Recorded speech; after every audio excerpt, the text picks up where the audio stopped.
Hi guys, welcome to the Lights Out movie review.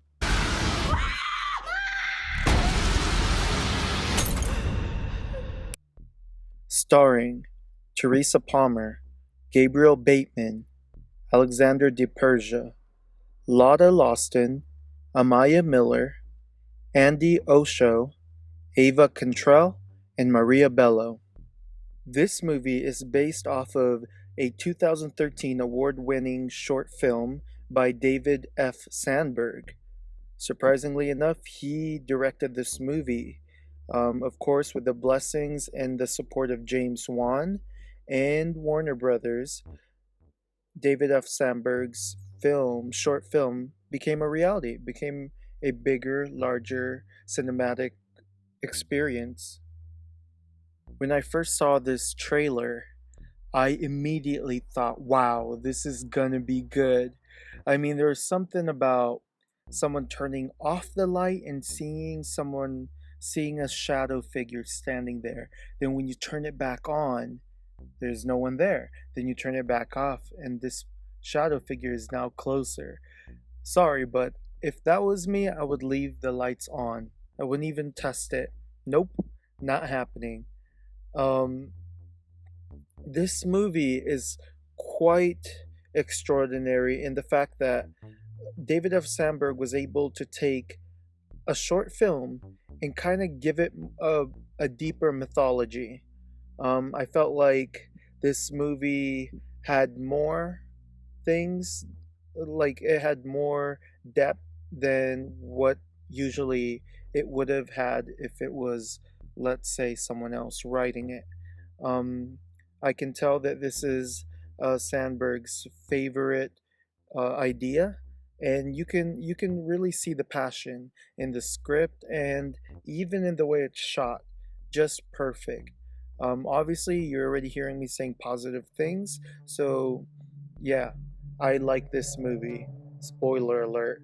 Um, okay, so let's talk about Teresa Palmer's character, Rebecca. So Rebecca has a little brother named Martin, and Martin reveals to her that he's been seeing things in the dark every time he turns off the light.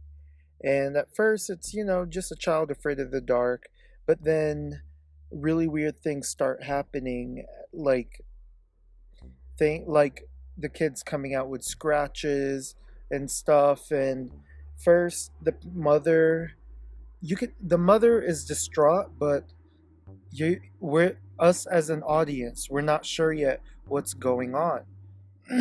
Excuse me. And so Teresa Palmer's character, Rebecca, just decides to take care of her brother, and then she witnesses something. While she's laying in bed um, at a hotel with the kid, with her little brother, there's a hotel light, and you've seen this in the trailer.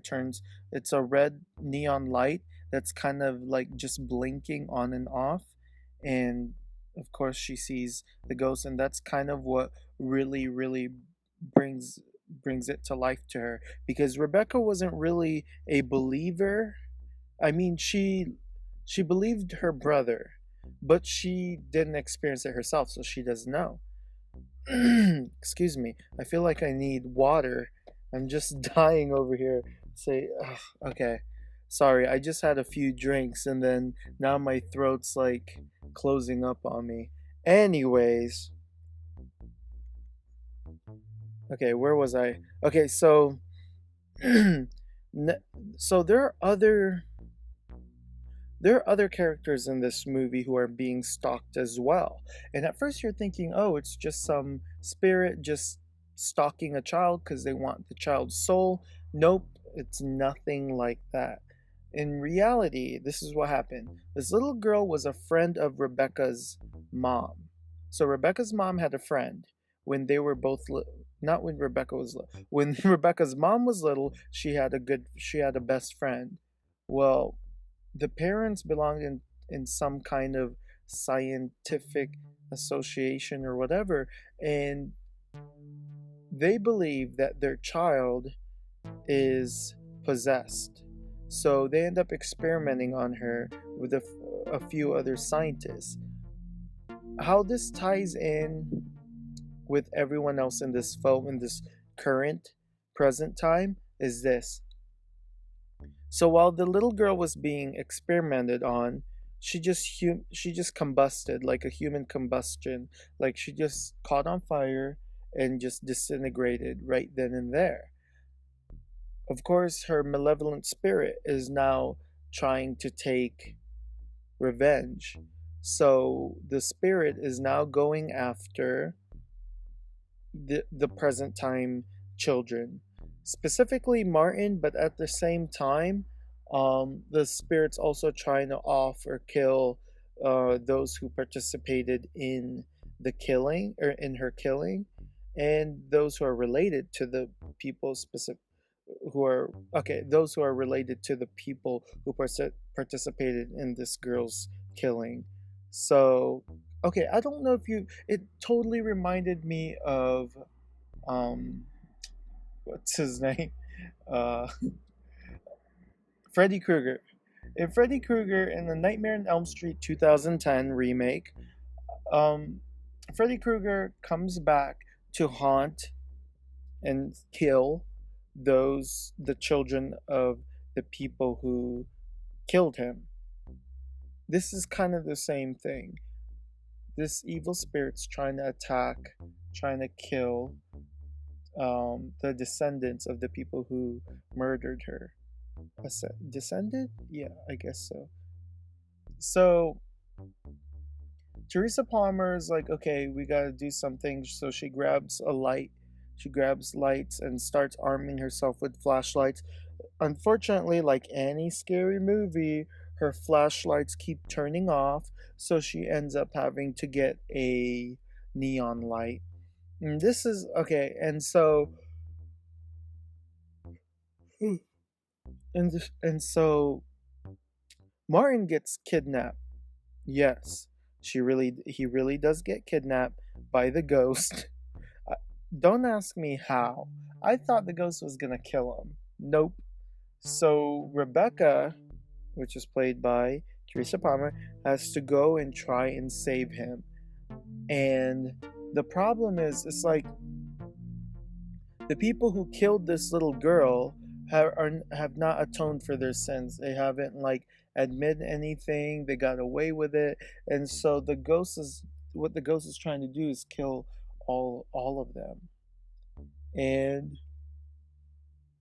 it was quite okay. It was quite a difficult movie in the sense to like catch to kind of understand, because why is the ghost attacking Rebecca's mom? Rebecca's mom had nothing to do with it at all. Why was the ghost attacking Martin? Martin had nothing to do with it. Rebecca had nothing to do with it. Like why? Those are the questions that pop in my head. Like I don't understand. I guess I don't know. I was still trying to understand that. I guess that's one of the quote unquote plot holes in it, unless I missed something. Like sometimes I miss things. So yeah. Anyway, so the only way to destroy this spirit is to find her ashes and toss it in water. To toss it, yeah, to find her ashes and to toss it out into the sun and not bury it, and toss it out to the sun, and that's how this malevolent spirit's gonna die. Because the parents of the people who did this to this little girl have her urn in, obviously in an urn jar, and hidden away. So Rebecca finds her ashes and during the day spreads it out, and it pretty much just kind of like destroys the evil spirit, because that's one thing she doesn't like is the light. I just think that this movie is it's really fun. It was scary. There's this scene where like Rebecca and some other person, I forgot her name, is in the house, and it's really dark, and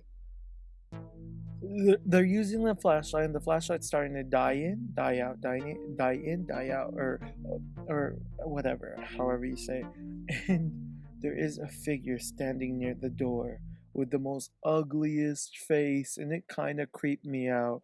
If you've ever seen The Forest, it just came out this year, starring Natalie Dormer. It's a horrible movie. However, there's a scene in a cave with the scary Asian girl. Oh gosh. And then her face, like it's like that. So I think this is like one of the best horror movies I've seen so far. So I would say I'm gonna rate this a 5 out of 5. Or should I say 4 out of 5? Maybe 5 out of 5 is a little too much. Maybe I'll do a 4 out of 5. I don't know. I'll think about it. I don't want to I feel like it's a perfect movie for me, but if I was to look at it from a I don't know, a actual critic's eye, I guess it would be a 4 out of 5. The best movie so far. You guys need to check it out. It will scare you, it will mystify you, it will torture you at night. You won't want to go to sleep. So, um anyways, thank you guys so much for listening. And remember, you can catch this movie on July 22nd, 2016. Lucky for me, I got to see it at Warner Brothers at a pre screening, so that's cool. Or early screening or press screening, whichever one. They all mean the same thing. All right. Thanks again for listening. Bye.